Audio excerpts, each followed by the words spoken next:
Salut à tous. Wow. Aujourd'hui, pour changer, on va vous parler de cyclocross. C'est une discipline qui se pratique en automne et en hiver et qui est un super complément pour les routiers. Je m'appelle Cara Baptiste, j'ai 17 ans. Je suis au lycée Hector Serre à Oueroleuil, spécialité aménagement du territoire.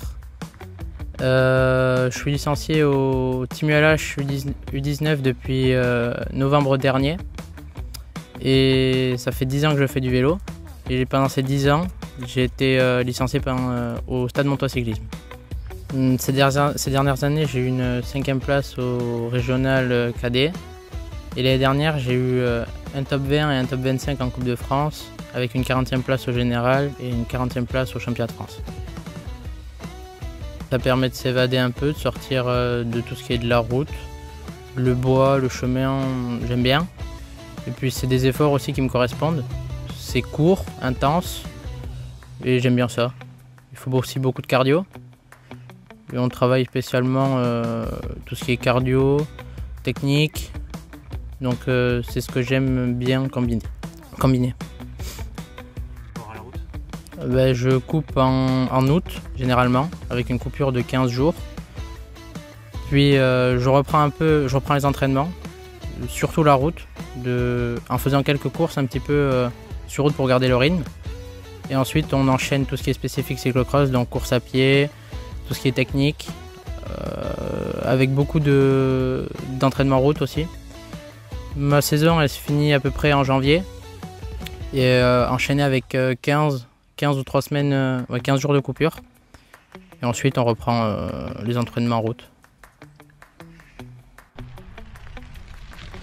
Les courses de cyclocross durent environ 1 heure et moins pour les catégories de jeunes. Elles se courent sur des circuits accidentés et techniques de 2,5 km à 3,5 km.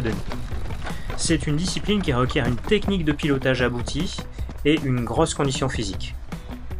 Les coureurs peuvent rouler dans la boue, les chemins, le sable, mais aussi descendre de vélo et courir pour passer des planches ou des escaliers.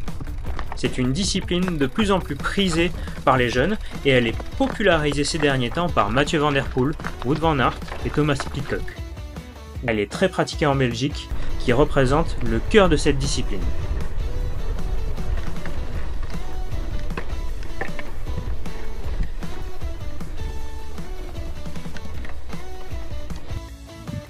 À l'œil nu, un vélo de cyclocross ressemble à un vélo de route. Mais à y regarder de plus près, le triangle arrière et la tête de fourche offrent un dégagement beaucoup plus large, essentiel pour faire passer un pneu plus large et cranté pour adhérer au chemin. Aussi, la boue a également moins tendance à bloquer. Le monoplateau est devenu le plus répandu. Le départ est un élément clé de la performance en cyclocross. Au niveau technique, il doit être parfaitement exécuté en clipsant la cale du premier coup. Pour ce faire, il faut placer la pédale à clipser de la manière la plus simple et bien orientée. Malgré cela, il peut y avoir régulièrement des loupés qui vont vous faire reculer dans le classement rapidement. Sur le plan physique, le départ consiste en un sprint long qui prendra fin à l'occasion de la première courbe. Afin d'être le mieux placé possible à l'issue de ce départ, et ainsi ne pas être gêné par ses adversaires, le départ doit être travaillé avec une grande attention.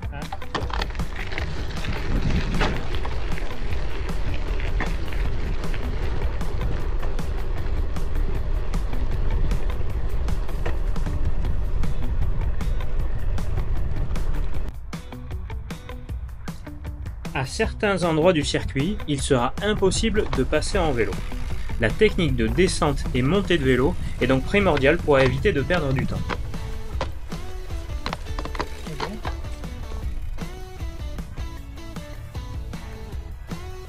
Pour descendre, déclipser un pied, dégager la jambe derrière la selle, puis passer cette jambe entre le cadre et la jambe clipsée. Faites un pas vers l'avant tout en déclipsant le pied encore attaché.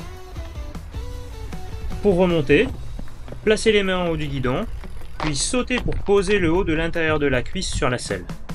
Il ne vous reste plus qu'à clipser les pédales et relancer.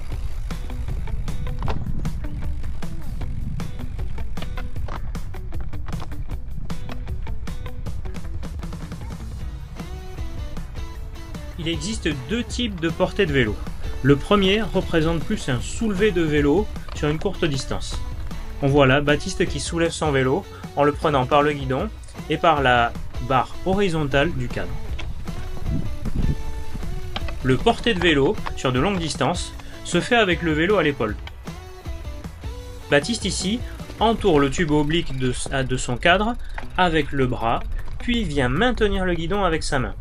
Il peut ainsi courir tranquillement avec un vélo solidaire à son corps.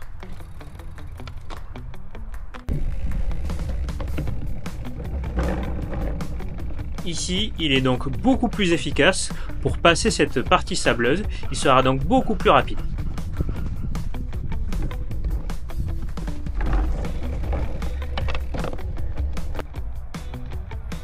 Certains circuits possèdent un dénivelé important qui nécessite de descendre de vélo, soit à cause du fort pourcentage, soit à cause de la boue ou encore la présence d'escaliers. Il faut alors savoir parfaitement maîtriser les techniques de descente et de portée de vélo afin de perdre le moins de temps possible. Ici, Baptiste a choisi de porter son vélo à l'épaule car l'escalier est long.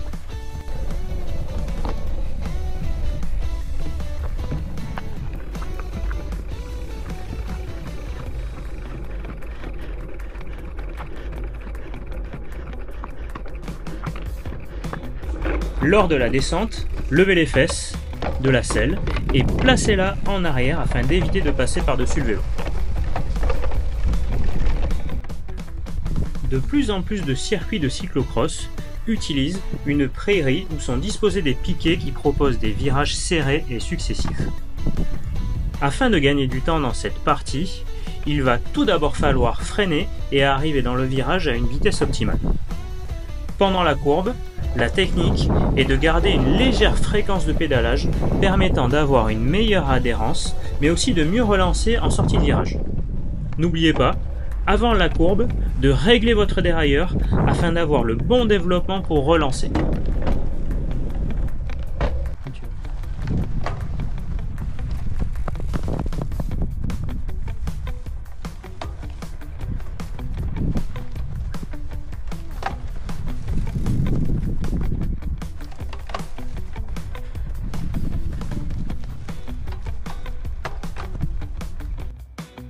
Les planches sont un grand classique des circuits de cyclocross. Elles mesurent normalement 40 cm de hauteur. Là, Baptiste utilise la technique de soulevé de vélo. Dans un premier temps, cette technique est rapide, mais elle nécessite de descendre puis de remonter sur son vélo. Baptiste utilise ensuite la technique du saut, qui est encore plus rapide, mais qui nécessite d'arriver avec une certaine vitesse et de risquer la chute. Si on le tente, il faut donc bien le maîtriser et cela nécessite beaucoup d'entraînement auparavant. Les dévers constituent une partie ultra technique d'un parcours, car à tout moment on risque la glissade et la chute.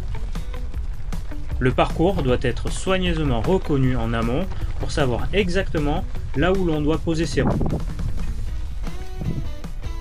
Si le dévers est très prononcé et glissant, il sera intéressant de déclipser la pédale de la jambe du haut afin d'avoir un appui en cas de glissade. Il faudra aussi bien gérer son braquet pour ne pas rester planté. Certains circuits sont remplis de sable. Il faut donc savoir l'appréhender pour perdre le moins de temps possible. Sur une zone sableuse, il faudra essayer d'arriver avec un maximum de vitesse et un braquet permettant de relancer lorsque votre vélo va ralentir. L'astuce en plus, essayez d'utiliser les traces déjà existantes. À ces endroits, le sable est plus tassé et permet de rouler plus facilement.